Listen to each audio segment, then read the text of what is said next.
ready to keep you company wherever you are. Carte Blanche, the podcast, brings you immersive, hard-hitting stories anytime, anywhere, every week.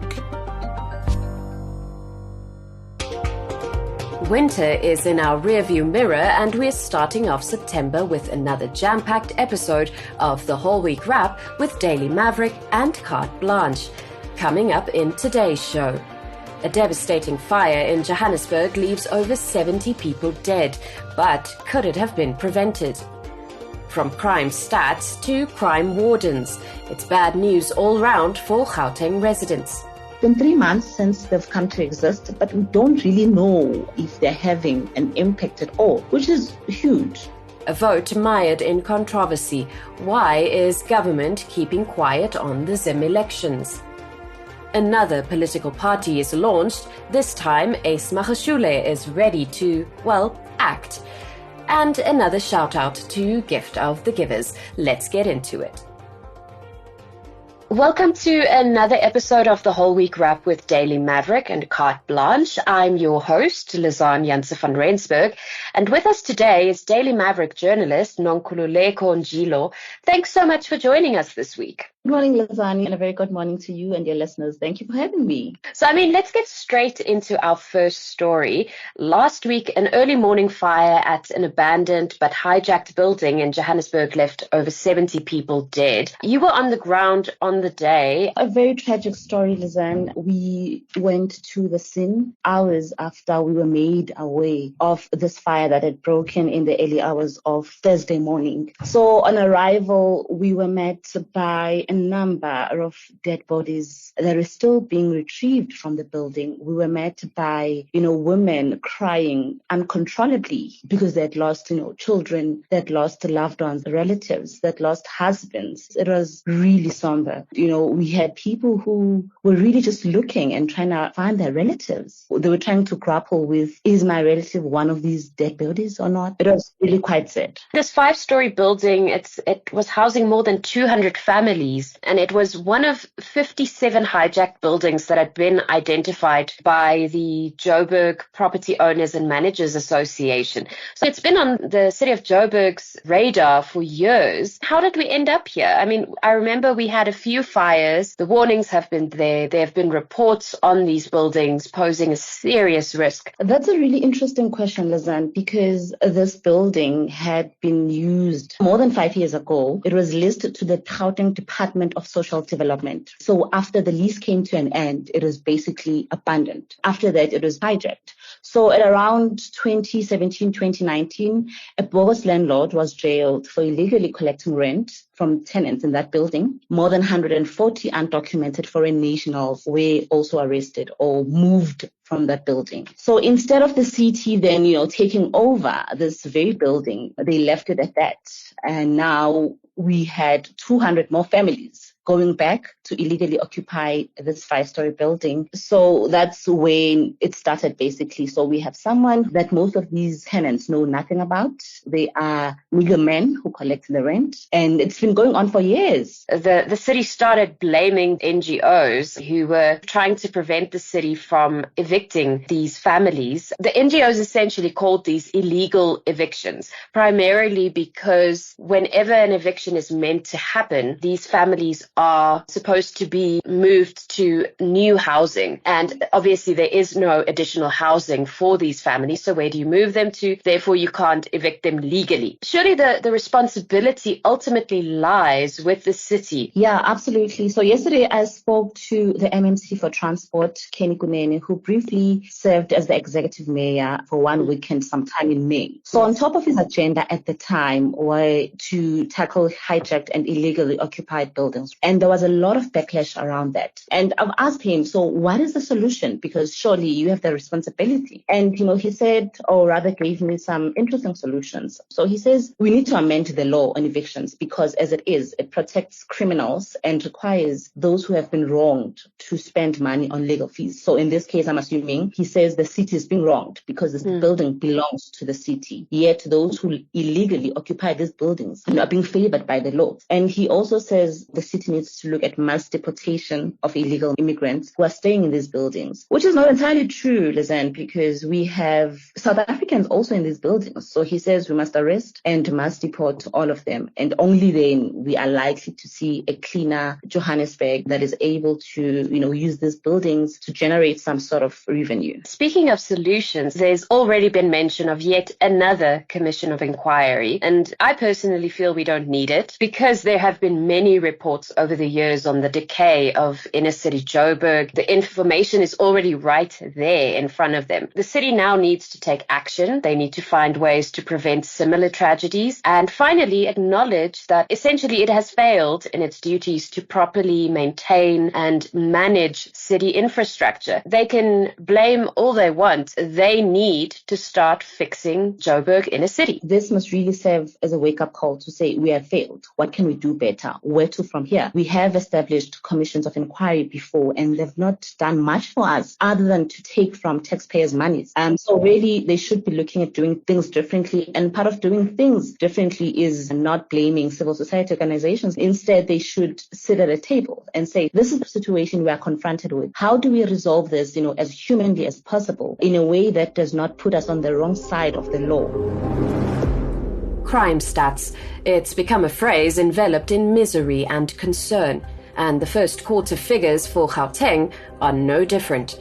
At least the province has a newly formed crime prevention unit, right? You're so very wrong. Last week, Tuesday, Gauteng Provincial Police Commissioner Elias Mawela presented Gauteng's first quarter crime stats, and it showed an overall increase of 4% in crime across the province, with contact crimes showing an alarming increase. What's your take on these stats? We saw a slight decrease in the number of people that were killed compared to the same period in 2022. So I say slight because we are talking about a mere 0.1%. However, attempted murder went up by 7.2%. Robbery went up by almost 10%. So this means that we had more than 3,851 incidents in this period. What is slightly consoling, though, is that we also saw a decline in carjacking incidents by 12%, which is really good news for motorists. But then again, what I thought was of really great concern, shoplifting incidents that went up by more than 20%. So this is a staggering figure. And I say it is a concern because it speaks directly to the battle against inflation and poverty spike countrywide. That is certainly something to keep an eye on. And it's just indicative of the societal issues that we are currently facing. I also want to touch on law enforcement. Opposition parties have slammed Premier Panyaza Lesufi, saying that the province's law enforcement is under-resourced and funds are being spent aimlessly. This feeds into the crime stats conversation as well, with the story that Daily Maverick recently did on the Gauteng crime wardens matter. You guys published a great expose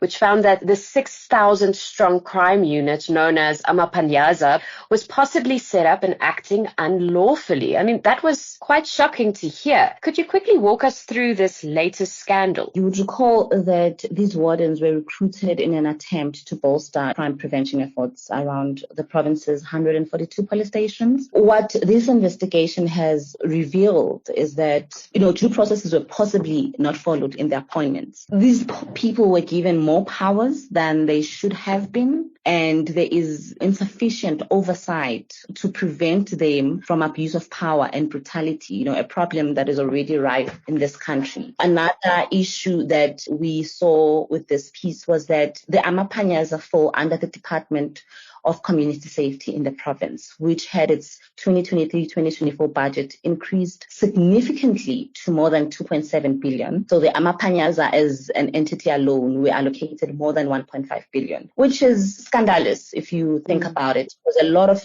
departments in this province had their budgets cut significantly. This is a big deal since these 6,000 peace officers have been allowed to make arrests without a warrant. They've conducted searches, and yet yet they're not legally deemed peace officers as per the Criminal Procedure Act. So there have already been claims of abuse of power by these wardens. So it seems like Panyaza and his team got everything wrong around this whole crime prevention entity. Absolutely. And if we are being honest, the process was quite rushed. The announcement was initially made in February that there would be such a program. And these people were then trained in very short periods of time with no clear mandate on what they can do and cannot do. And I think this is why we are now seeing an overlap, because they are arresting people, like you correctly said, yet they do not have such powers. And these are serious implications. I'm all for finding new and innovative ways to assist police in battling crime, because we know that they are under-resourced. At least just do it the right way and ensure that all the boxes have been ticked. Otherwise, it serves no purpose. It does more damage than anything else. And you end up with serious criminals in some cases, or alleged criminals, getting off scot-free just because due process was not followed. Initially, when they came to exist, we were told that they would sort of shadow police or work alongside them. But in reality, they are doing their own thing in some cases, which is quite problematic. And sometime last week, I did have a conversation with the police commissioner, Elias Mawela, saying it's been 3 months since they've come to exist, but we don't really know if they're having an impact at all, which is huge. You know, if taxpayers are forking 1.5 billion for these people to exist, and 3 months later,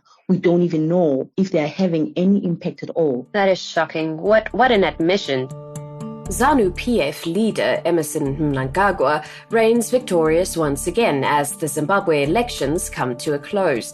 But several civil society and election monitoring bodies are crying foul, saying the run-up to the elections and the big day itself were rife with incidents of violence, intimidation, and alleged vote rigging.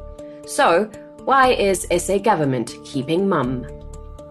So on to our next story, and it's the Zim elections that recently came to a close. And as many unfortunately had anticipated, the process was far from democratic, with various claims of intimidation on the day. Many observers, including the SADC and the EU, said the vote didn't meet international standards for transparency and was conducted in a climate of fear. And despite all of this, the South African government praised the elections and congratulated President Emmerson Mnangagwa on his win. Why is our government seemingly ignoring what everyone else is saying? You know, South Africa is a leader on the African continent and a defender of human rights. What we saw in Zimbabwe days leading up to the election and post the election is precisely that, human rights violation. So what South Africa has said up until now is to note these findings. They're not saying anything really. And something that has been, vehemently rejected by opposition parties in the country, most of which are saying, or rather are demanding, an independent review of the election, something they believe would sort of affirm South Africa's position or credibility in the global stage. So why? There could be a number of reasons, one being that South Africa and Zimbabwe are allies. They've been allies for decades.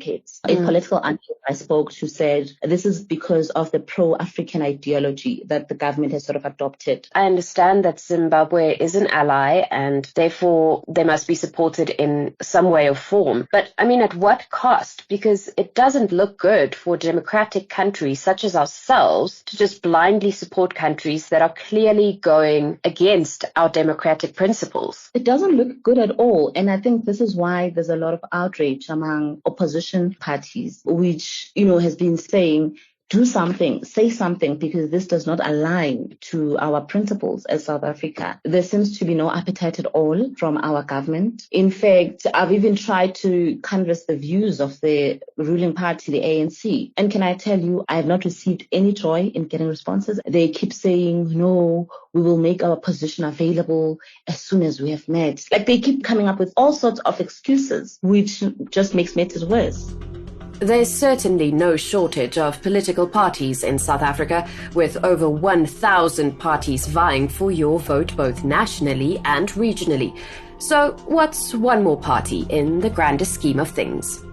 We have yet another political party, yay, this time in the form of former ANC Secretary General Ace Magashule's African Congress for Transformation, or ACT. It has labelled itself the People's Party, and includes several former ANC members and a few very questionable individuals. I doubt there's room for more political parties, honestly speaking. And I say this because in the 2019 general elections, the Electoral Commission had more than 500 registered political parties. Of those, only 48 made it to the ballot paper, and ultimately only 13 made it to parliament. So we should be learning a thing or two there. The reality is that the man is popular in the Free State. In fact, a bulk of his members are mostly from that province. So he may garner some support. My concern, though, is that the image of the party, as you said, when he launched it, seemed to be really centered around Magashule, who has, corruption charges hanging over his head. So what happens to this party then if he's convicted? Because really there's nothing attractive about it beyond him. At this point, we don't know yet whether they have indeed been registered with the Electoral Commission. But even if they are registered, do they even stand a chance of success regionally and nationally? I think when I listened to him launch the party, I thought he's not very clear in terms of the kind of people he wants to attract. I mean, he said something along the lines of, this is a new political home for the homeless, for the betrayed and the fatigued. I mean, who's homeless? Who's betrayed? Who's fatigued? Those are just disgruntled members of the ANC like himself. It doesn't appear as if, he's got a plan at a national level. And I got a sense that, he intends to contest at provinces like Gauteng, Free State, Northern Cape, where he's been contacted by people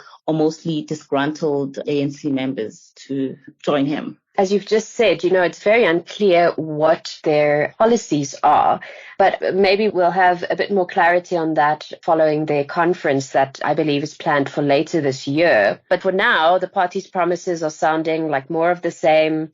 We've heard it from many other parties before. It was almost like he took from the various manifestos of each party and just took the most popular lines and went with those for his launch. Absolutely. It did not inspire any confidence at all.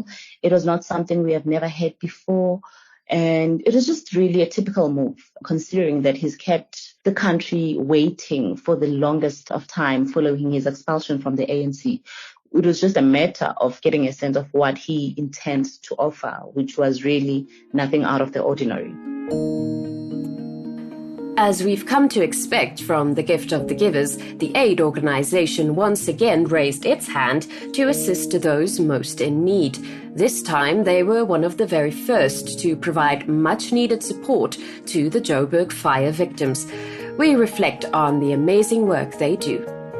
It's been a heavy show today, lots of politics. So I want us to just circle back to the Joburg fire and look at the amazing response from Gift of the Givers. They're our national heroes. They always show up, and they were on the scene mere hours after the fire broke out and ready to provide any assistance they could. I mean, these guys are just so inspiring. Whenever I see any kind of tragedy or a disaster, no matter how big or small, they're just there. It's quite inspiring, Lizanne, because usually when there are these kinds of tragedies, we have people blaming one another, as we've seen with officials in the city and NGOs. But, Gift of the Givers, they're always neutral. They're always genuinely for the people. And this is why I would have seen them respond to this tragedy hours after it happened. So it's quite motivating, I think, even for smaller organizations. And just to give our listeners perspective that they don't just go for the big things. I was also keeping an eye on the organization's social pages on the day of the fire, and I was just overwhelmed by the amount of work they were doing elsewhere. On this very same day, they also had teams assisting residents in Wolwerivier in Cape Town, which was hit by a mini tornado about 2 weeks ago. They were battling raging fires at another informal settlement in Cape Town and also providing mattresses to a fire-ravaged community in Durban. They're a relatively small organization, but they're doing so much. And it's not just about where the cameras are. They're literally everywhere else in these very small communities that you don't even read about or hear about. Absolutely. That's why I keep saying, it's really commendable.